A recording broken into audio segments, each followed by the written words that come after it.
কখনো কি ভেবে দেখেছেন একটা মানুষ কতটা সহ্য করার পর ভেঙে পড়ে? আমরা সাধারণত ভাবি সবার সামনে নিজেকে প্রমাণ করাই বুঝি আসল পরীক্ষা। কিন্তু বিশ্বাস করেন ভাই, মানুষের আসল পরীক্ষা তো তখন হয় যখন সে অন্ধকারে একদম একা, পাশে দাঁড়ানোর মতো কেউ নেই, এমনকি পকেটে একটা টাকাও নেই। এই গল্পটা অ্যালেক্স নামের একজন এতিম ছেলের। দুনিয়ার কাছে সে ছিল অদৃশ্য, না আছে বাবা, না আছে মা, থাকার জায়গা নেই, পেটে সব সময় খিদে। এক প্রচণ্ড গরমে সে হাড় ভাঙা খাটুনি খাটছিল শুধু বেঁচে থাকার জন্য।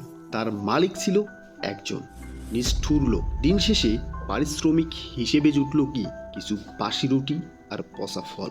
কিন্তু অ্যালেক্স এর কাছে ছিল অমৃত, কারণ এটাই তাকে বাঁচিয়ে রাখবে। কিন্তু কপাল খারাপ হলে যা হয়, কিছু বখাটে ছেলে তাকে ধরলো, মেরে সেই খাবারগুলো কাদার মধ্যে ফেলে দিল। অ্যালেক্স কিছু বলল না, শুধু কাদা থেকে রুটির টুকরোগুলো একসঙ্গে জোড়া লাগালো। আকাশের দিকে তাকিয়ে কি চাইবে? মালিক, এই দুনিয়া এত নিষ্ঠুর, তবুও আমার মনটা যেন পাথরের মতো শক্ত না হয়ে যায়। মন খারাপ করে ফেরার পথে নদীর পাড়ে সে দেখলো এক বৃদ্ধকে, জর্ণস্বর্ণ চেহারা, যেন মৃত্যুর অপেক্ষা করছে। অ্যালেক্সের নিজের পেটে তখন আগুন জ্বলছে। সে চাইলেই পাশ কাটিয়ে চলে যেতে পারত। পৃথিবীটাতে তাকে কিছু দেয়নি, সে কেন দেবে? কিন্তু সে তা পারল না। কাদামাখা রুটিটা পরিষ্কার করে নিজের ভাগের খাবারটুকু সে অচেনা বৃদ্ধের হাতে তুলে দিল। বৃদ্ধ সেটা খেয়ে যেন প্রাণ ফিরে পেল। আর ঠিক তখনই ঘটল এক অদ্ভুত ঘটনা। বৃদ্ধের চেহারা পাল্টে গেল। তিনি বললেন, তুমি কি জানো আজ কার সাথে হেঁটেছ?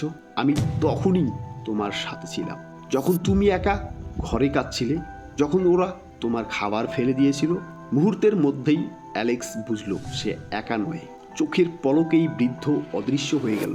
কিন্তু অ্যালেক্স দেখল তার সেই নোংরা খালি ব্যাগটা যেন এক গরম আর সুস্বাদু খাবারে ভর্তি।